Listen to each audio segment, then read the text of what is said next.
Okay, I have a special announcement.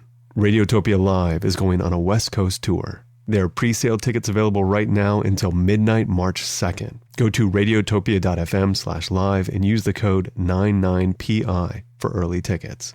Stay tuned to the end of the show for full details.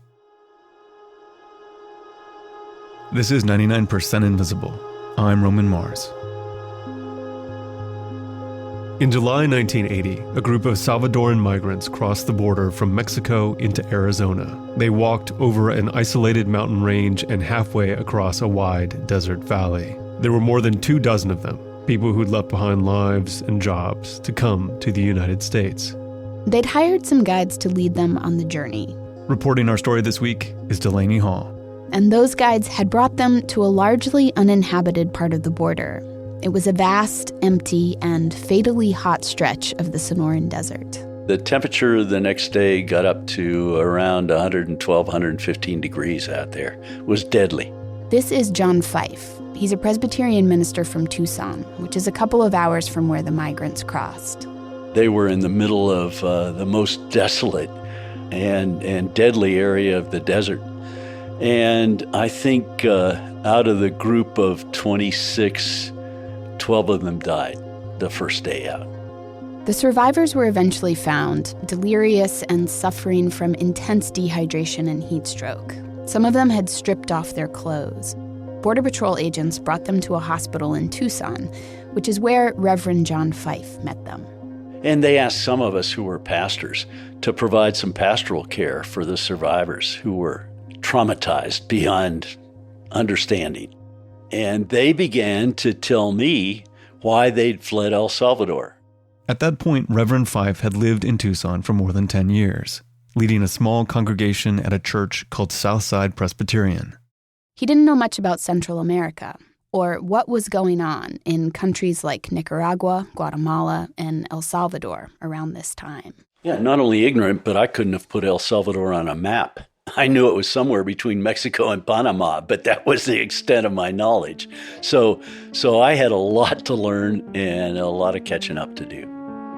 The people of El Salvador are caught in a web of terror, trapped between the military forces of the Arena government and the guerrilla forces of the FMLN. No one is safe in this civil war.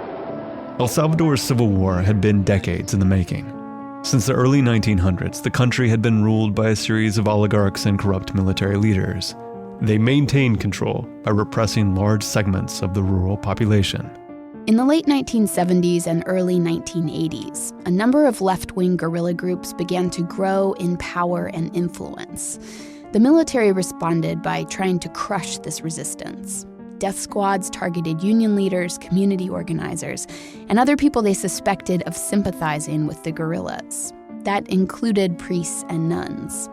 Lots of civilians were caught in the middle of this violence. Thousands of people were disappeared, murdered, or displaced. Today, the Salvadoran people continue to suffer as a persistent pattern of brutal human rights violations grips the nation. And El Salvador wasn't the only country where this was happening. Similar conflicts were unfolding in Nicaragua and Guatemala, where authoritarian governments were facing pressure from left-wing rebels. This is the history Reverend John Fife started to learn about when he met the Salvadoran migrants who'd nearly died in the desert near Tucson.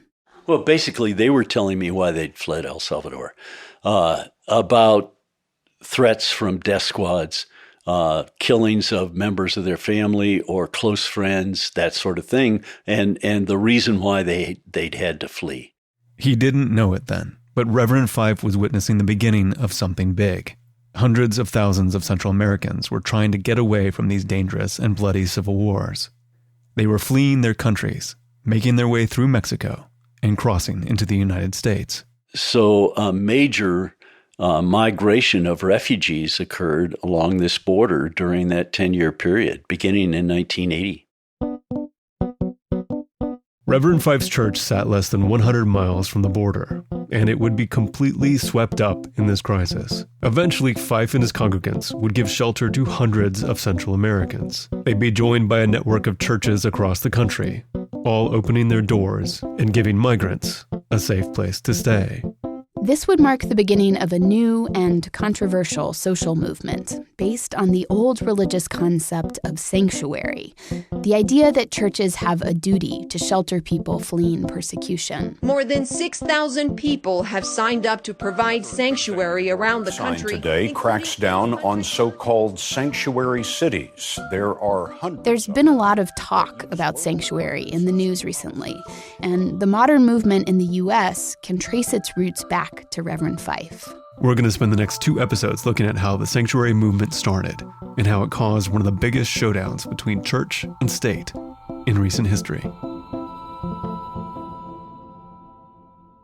After that first encounter with the Salvadorans at the hospital, Reverend Fife began to see more and more Central Americans arriving in Tucson. Some of them would come to his church and ask for help. And at first, his inclination was to work within the rules of the immigration system. I was pretty naive at that point. And I went to the immigration office here in Tucson, met with the director, and said, we're seeing refugees who are fleeing for their lives. What do we need to do to protect them? And he said, well, we have good political asylum law on the books. And if they're deserving of political asylum, if they're refugees, they'll get political asylum. Asylum you apply for if you are within the United States and have a well-founded fear of persecution. I'm talking law here. This is Ruth Ann Myers. I was district director of the Immigration and Naturalization Service for Arizona in 1984, and a couple years later they added Nevada. Since 1980, when Congress passed the Refugee Act, the U.S. has asked people to meet a number of requirements in order to be granted political asylum. They have to establish that they fear persecution in their home country, based on their race, religion, nationality, political opinion, or social group. They also have to convince immigration that their government is actually involved in their persecution, or that it can't control the groups that are. If someone shows up in the U.S. and they can meet those requirements, they're supposed to be able to stay. But it's not always that simple. Myers used to interview people seeking asylum, and she says it could be tough to establish a person's status. It relied heavily on a single individual's testimony about what they'd been through. It depends on the individual. It depends on what they say and how they say it, and if they have any backing. So basically, it was my decision based on my experience and what the person said, because as you can understand, there was very little physical evidence of this. Despite the challenges of qualifying for asylum, Reverend Fife and his church raised some money and organized legal assistance for the migrants. They started visiting detention centers and helping people fill out asylum applications. They arranged for lawyers to represent them in court. But it began to seem like even the people who met the requirements for asylum were not getting it. Like, even in cases where there was physical evidence. I can remember taking in a guy who had been tortured in El Salvador. And we flew in an Amnesty International doctor who testified that, this guy's been tortured. I'm an expert on the physical effects of torture. And the immigration judge would order him deported the next day. Reverend Fife began to wonder what was behind these decisions to deport. Central Americans hoping for asylum faced some significant hurdles. For one thing, just as they began turning up along the U.S.-Mexico border in 1980, tens of thousands of refugees from other places, like Cuba and Iran, were also seeking refuge in the United States. The government was overwhelmed with applications. Most Central Americans had also, historically, come to the U.S. for jobs, not because of political persecution. The government was more inclined to see them as economic migrants. And on top of that, there was the Cold War.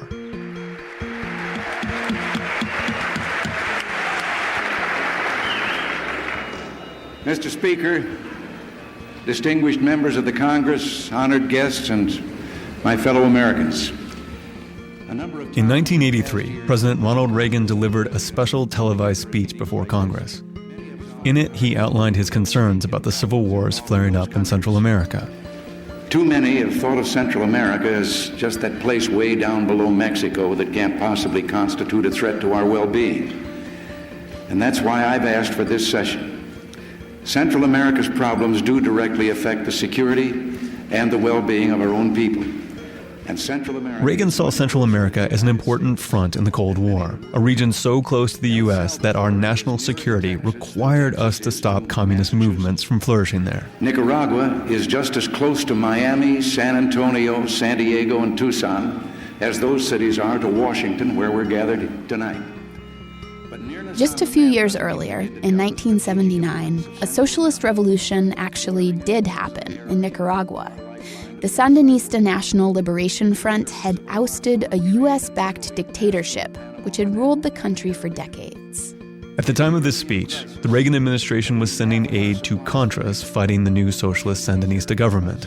And the U.S. was also doing its best to suppress similar left-wing movements in El Salvador and Guatemala, which meant backing the authoritarian governments that still had a grip on power in those countries. In summation, I say to you that tonight there can be no question the national security of all the Americas is at stake in Central America. Thank you. God bless you and good night. So here's how this all connects back to Tucson and the deportations that Reverend Fife was seeing. Because the U.S. government considered the governments of El Salvador and Guatemala to be political allies in the fight against communism, it denied these governments were persecuting their own people. Under Reagan, almost all Salvadoran and Guatemalan border crossers were classified not as political refugees, but as economic migrants. That meant they didn't qualify for asylum. They got sent back. Ruth Ann Myers, the former INS director in Arizona, says immigration officers followed policy set by the government, which has broad discretion when it comes to asylum decisions. The immigration officers, whether it be enforcement or the asylum officers or whatever, were not making up their criteria or the law. This all came from Congress. The result of this policy was stark when it came to Salvadorans and Guatemalans. Between 1983 and 1986, fewer than 3% of Salvadorans and Guatemalans who applied for asylum were approved. In that same period, the approval rate for Iranians was 60%. For Afghans fleeing the Soviet invasion, it was close to 40%. Back in Tucson, that put Reverend Fife and his congregants in a tough position. They didn't want to encourage migrants to report to immigration when they knew it was almost certain they'd be deported. So they held a series of meetings to figure out what to do. And that's when Jim Corbett started showing up. It's hard to describe Jim because he was a unique figure. Jim Corbett died in 2001, but back in the 80s, he lived on the edge of Tucson. He raised goats, and he knew a lot about philosophy. He was also a Quaker, and as the refugee crisis in Tucson continued to grow, Jim's religious faith compelled him to take action. He'd started letting refugees stay at his house and in some of the ramshackle trailers scattered around his property. So Jim starts coming to meetings at Southside Presbyterian Church where they're discussing the deportations. And after one of those meetings, Jim comes up to Reverend Fife. And his contention at that point to me was, John, I don't think we have any choice under the circumstances except to begin to smuggle people safely across the border so that they're not captured and detained and deported. My response was, how the hell do you figure that, Jim? And he explained. Jim explained that they needed to consider two moments in history. The first was back in the 1800s, when church people, a lot of them Quakers, helped move runaway slaves across state lines and through the Underground Railroad to safety. And he basically said, we have to conclude from history that they got it right. Those were the folks who understood and got it right.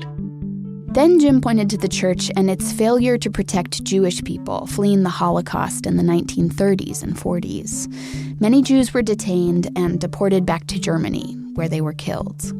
Jim argued that Christians should have done more to protect them. And he said they failed. They failed completely. As people of faith, as the church. And I said, yeah, you're right. And his punchline was, John, I don't think we can allow that to happen on our border in our time. And after a couple of sleepless nights, I went back to him and said, yeah, you're right. I cannot be a pastor of a church here on the border and not do what you're asking. So sign me up. At this point, Jim Corbett had already done some border runs on his own, picking up migrants in Mexico and helping them cross the border into the United States. But now Reverend Fife and a handful of others started helping him. At first, they'd bring people across and put them up at Jim's house, but it quickly became clear they needed more space. So once again, Jim came to talk with Reverend Fife. He wanted the church to start hosting people. That was a question that the whole congregation had to deal with. And that's not an easy choice for people to make. They talked and prayed and then voted to let Central American refugees stay at the church. Soon, on any given night, the church would have dozens of people sleeping in the main gathering space. Church members would provide food, clothes, English lessons, medical care, and access to legal advice. They'd help the refugees strategize about what to do next. It wasn't as if the migrants were entirely safe. They were still undocumented and faced possible deportation. But they had access to resources, guidance, and a place to stay. The congregation at Southside was drawing on a long religious tradition when they decided to take the refugees into their church. It's actually an ancient tradition of temples and churches and synagogues and sacred sites of indigenous peoples that goes back as far as any history we know about. In Greek and Roman history, people who were threatened with persecution could find protection in temples. When the Roman Empire became Christian, churches took on the same function. The concept of sanctuary can also be found in medieval canon law and British common law. And as nation-states evolved in Europe, some of those nations legally recognized the right of churches to shelter people. More recently, churches sheltered conscientious objectors during the Vietnam War. But even though Reverend Fife was drawing on a long religious tradition, he and his congregants were still harboring undocumented immigrants who crossed into the country illegally. And as it turns out, the government was keeping an eye on their growing operation. Well, what do we do under those circumstances? And the only conclusion we came to was, well, the only choice we have is to go public with what we're doing. They thought maybe by going public, the church could generate attention and public support. They invited a couple of other churches to join them in a public announcement. And in March of 1982, they hung 2 huge banners on the front of the church. They said in Spanish, "This is a sanctuary of God for the oppressed of Central America." And "Immigration, do not profane the sanctuary of God." They held a service and publicly welcomed a new family from El Salvador to join the other refugees who were staying at the church. And they staged a press conference to explain exactly what the sanctuary movement was and what their goals were. So yeah, we made some national news. In the American Southwest, the sanctuary movement has become a highly emotional issue. Supporters of that movement, mainly church people, help refugees from Central America. All members of the so-called sanctuary movement that offers aid, comfort, and shelter to illegal aliens from Central About 200 churches across the United States have joined the sanctuary movement, vowing to violate the laws if necessary. As the movement gained visibility, it became more controversial. The federal government contends conscience is not a good excuse for violating the law. Our objection to any such movement is that it takes law into its own hands. Despite these government objections, the movement continued to grow. More and more churches and synagogues started to get in touch with Reverend Fife. They'd call us and say, "Can you send us a family? We're going to declare sanctuary." A network started to develop, which meant Reverend Fife and Jim Corbett had to figure out how to safely transport refugees across the country to the churches that could support them. And so Jim and I basically sat down here with a map of the United States and said, okay, who do you know in Albuquerque and who do you know in Denver and who do you know in across the United States, so we could move people. And we literally in one afternoon figured out an underground railroad, and we modeled it on the old Underground Railroad.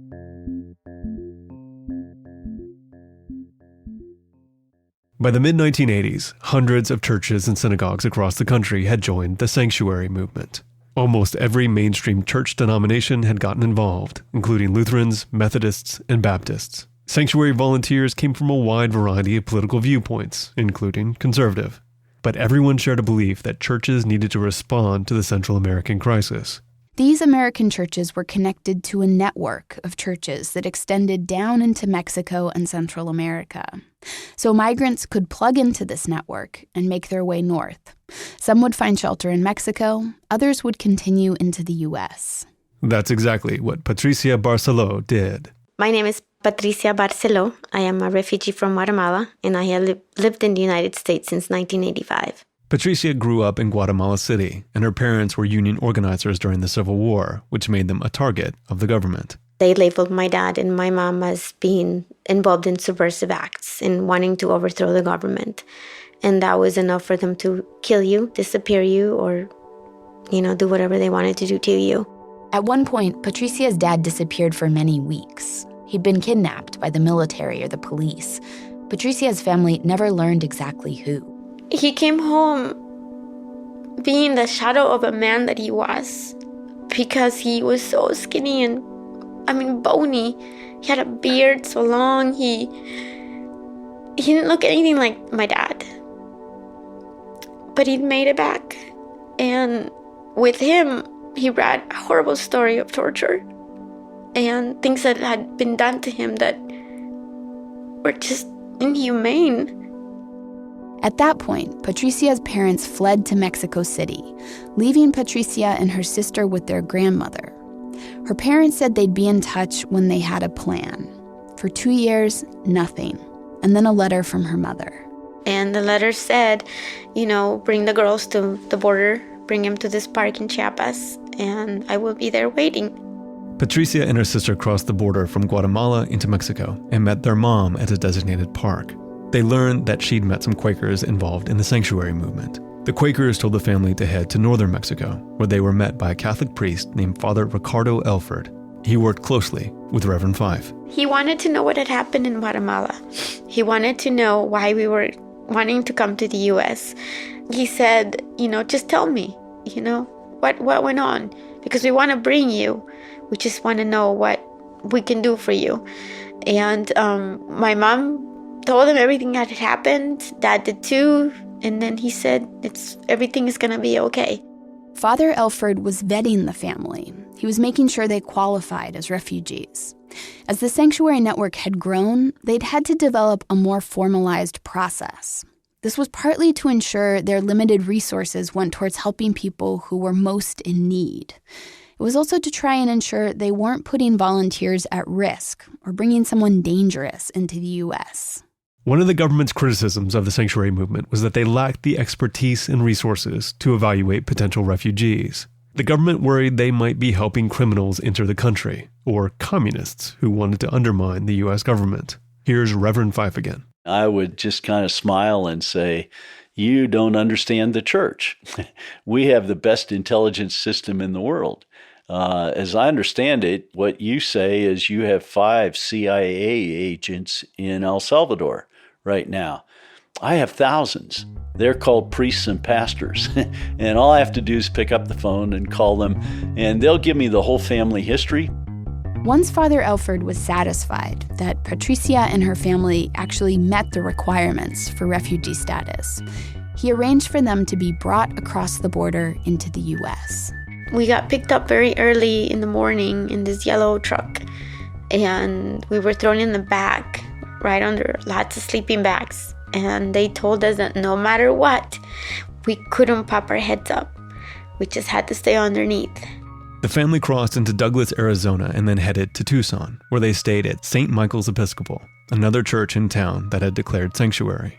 After living there for 6 months, they moved into a house and started the long process of applying to stay in the U.S. It took them more than 6 years of legal wrangling to receive asylum. Patricia still gets emotional thinking about what the sanctuary movement did for her and her family. I remember my parents talking about this and saying, who would do this? Who would risk their lives, their good lives here in the U.S. for people like us? But as the movement grew bigger and more visible, the whole endeavor became riskier. Well, quite frankly, I never thought we were going to get away with this, right? I mean, the first time I went to the border to do a crossing, 1981 sometime, I had to get comfortable with the fact that we weren't going to get away with this, that the government was going to come after us. And it was only a matter of time. John was right. It was only a matter of time. And the religious motivations of the sanctuary movement didn't get much sympathy from the government. They have the right to think what they want. Anybody does. That doesn't exclude them from obeying the laws of the United States. Somebody could say, I think it's my religious right to rob a liquor store. And I think most of us would say, no, it's not. Next week on 99% Invisible, undercover government informants infiltrate the sanctuary movement.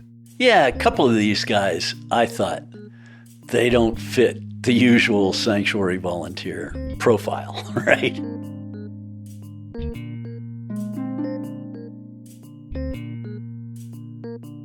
"99% Invisible" was produced this week by Delaney Hall with Sharif Youssef, Avery Trufelman, Emmett Fitzgerald, Sam Greenspan, and me, Roman Mars. Our senior editor is Katie Mangle. Kurt Kolstad is our digital director. Taryn Mazza is the office manager. Sean Rial composed original music for this episode with additional music by OK Akumi and Melodium. Special thanks to Trent Purdy at the University of Arizona Special Collections and Jude Pardee. We are a project of 91.7 KALW in San Francisco and produced on Radio Row in beautiful downtown Oakland, California.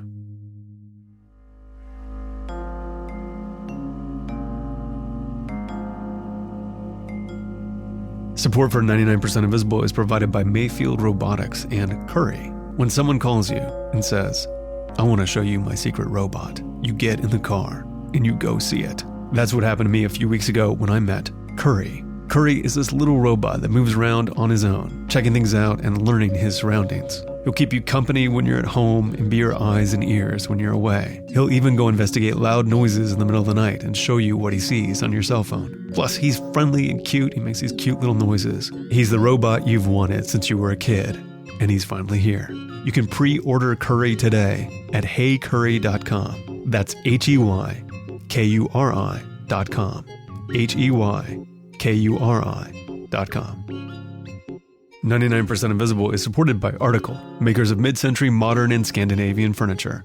Article furniture is both beautiful and affordable and is shipped direct to you, eliminating the need for a middleman. Article furniture ships for a flat $49 and offers a 30-day, no questions asked return guarantee. I ordered the Walnut Seno sideboard and the Amoeba Wild Walnut coffee table, and they look great in the office, even when they're covered in all of our junk. If you want your place to look as stylish as the 99PI office, visit their website at article.com/99PI and get $50 off your first order.